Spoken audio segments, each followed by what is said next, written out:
ఈ చలి తీవ్రతకి పక్కన తోటలన్నీ ఎర్రనల్లి తోటి ఖరాబ్ అయినాయి, కానీ మన తోట ఎక్సలెంట్గా ఉన్నది. నా పేరు మహేష్ అండి, మోదలగూడెం విలేజ్, కొర్రి మండలం, మహబాద్ జిల్లా.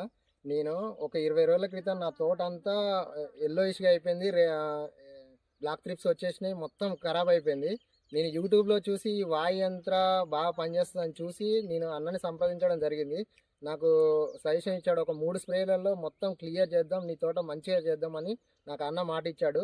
ఈ వాయు యంత్ర ఆయుష్ ఒక స్ప్రే, వాయు యంత్ర ఆక్సివేజ్ ఒక స్ప్రే చేశాను.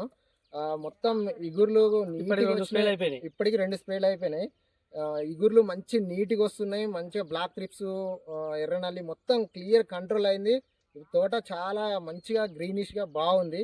కావాలంటే మీరు లైవ్లో కూడా చూసుకోవచ్చు, మేము ఇక్కడ తోట దగ్గరే ఉన్నాం కాబట్టి చూసుకోవచ్చు. మీరు ఇగుర్లు నీట్గా ఉన్నాయి, ఇప్పటికి కూడా గ్రోతింగ్ ఉన్నది, బాగున్నది. ఈ చలి తీవ్రతకి పక్కన తోటలన్నీ ఎర్రనల్లి తోటి ఖరాబ్ అయినాయి, కానీ మన తోట ఎక్సలెంట్గా ఉన్నది. ఈ వాయు యంత్ర ఆయుష్, వాయు యంత్ర ఆక్సివేజ్ సూపర్ రిజల్ట్. అన్న సజెషన్తో నేను కొట్టడం జరిగింది, బాగుంది నా తోట. ఒక్క నిమిషం చైన్ కూడా చూపించాం, చైన్ చూపి చూడండి ఆ లాటలు ఎట్లా ఉన్నాయి ఏందనేది చైన్ ఒకసారి చూపించు. అసలు మనం టచ్ చేయే ముందు అంటే వైకల్ అప్పుడు సంపాదించే ముందు మనకు ఫోటోలు పంపించిండు అన్న.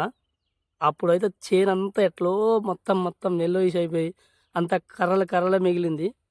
ఇప్పుడు చూడండి 2 స్ప్రేలు అయినాయి, వాయు యంత్ర ఆయుష్, వాయు యంత్ర ఆక్సివేజ్. ఈ లైవ్ ఎగ్జాంపుల్ అండి, ఎవరైనా చూడొచ్చు రైతులు, ఎంత బాగుందో చేను. ఈ చిగురు చూడండి ఎంత బాగున్నాయో, లేదా చిగురు అప్పుడు మొత్తం మాడిపోయి ఉండే. ఫ్లవర్ చూడండి, తెల్లటి పూతలు. అసలు కొన్ని వీళ్ళ పూతలు అంటూ కనపడతలేవు, దగ్గర కనపడుతూ నీట్గా వస్తుంది.